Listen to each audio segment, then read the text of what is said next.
সরাসরি ভেড়ার লোম থেকেই জায়নামাজ, চাদর, কম্বল সহ বিভিন্ন পণ্য তৈরি করেন চাঁপাইনবাবগঞ্জের আব্দুল খালেক।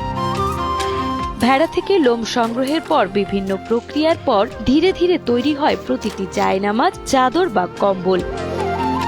বিস্ময়করভাবে বাংলাদেশে ভেড়ার লোমের এসব পণ্য তৈরি করেন একমাত্র তিনি, যা দেশের গণ্ডি পেরিয়ে রপ্তানি হয় বিদেশেও। আপনার কাকিমা আর আমি এই দুইজনই বসে বসে যা বানাই তা দিতে দিই। আমার মাল বিদেশে অস্ট্রেলিয়ায় পর্যন্ত গিয়েছে, তারা কত সুনাম করেছে যে এত সুন্দর তারা হাতে বানায় কি করে। ভেড়ার লোম দিয়ে জায়নামাজ বা কম্বল তৈরির এই প্রক্রিয়া বেশ চমকপ্রদ ও শ্রমসাধ্য।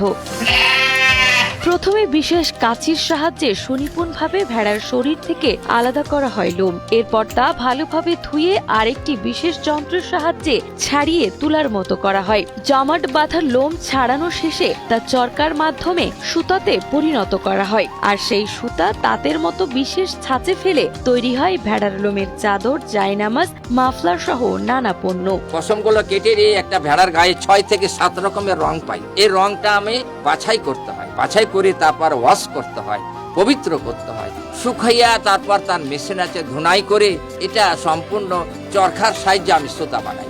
সুতা বানার পরে তাকে আমার তাঁত আছে, সে তাঁতে দিয়ে তাকে বোনাতে হয়। ভেড়ার লোমের ঘনত্ব ও এর প্রাকৃতিক বায়ুস্তর শরীরকে দীর্ঘ সময় গরম রাখে বিধায় শীত প্রধান ও উন্নত দেশগুলোতে এই চাদর ও কম্বলের চাহিদা ব্যাপক।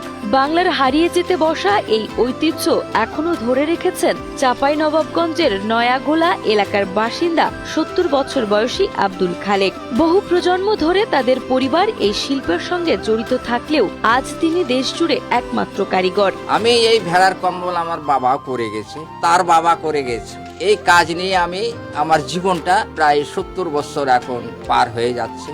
আব্দুল খালেকের আশঙ্কা তারপরে কেউ এই পেশায় না এলে ঐতিহ্যটি পুরোপুরি বিলুপ্ত হয়ে যাবে, তাই পরের প্রজন্মকে এই শিল্প শেখাতে চান তিনি। আমি যদি মরে যাই এখন, এই শিল্পটা বাংলাদেশ থেকে চিরতরে হারিয়ে যাবে। আমার তো আবেদন হচ্ছে যে এটা একটা শিক্ষার ব্যবস্থা করার জন্য। স্থানীয়রা মনে করেন আব্দুল খালেক কাজ ছেড়ে দিলে বা মারা গেলে এই মহামূল্যবান ঐতিহ্য হারিয়ে যাবে। তারাও চান সরকারিভাবে এই শিল্প রক্ষায় উদ্যোগ নেওয়া হোক দ্রুত।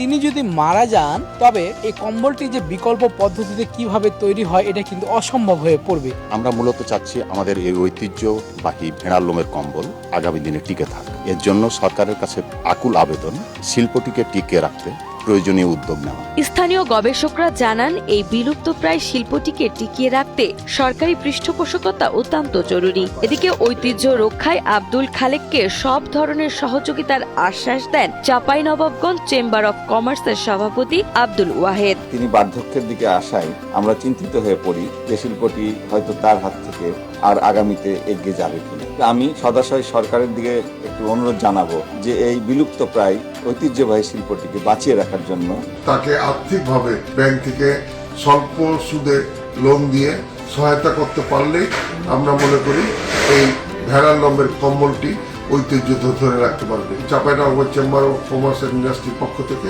আমরা সার্বিক সহায়তা করব বলে প্রতিশ্রুতি দিচ্ছি।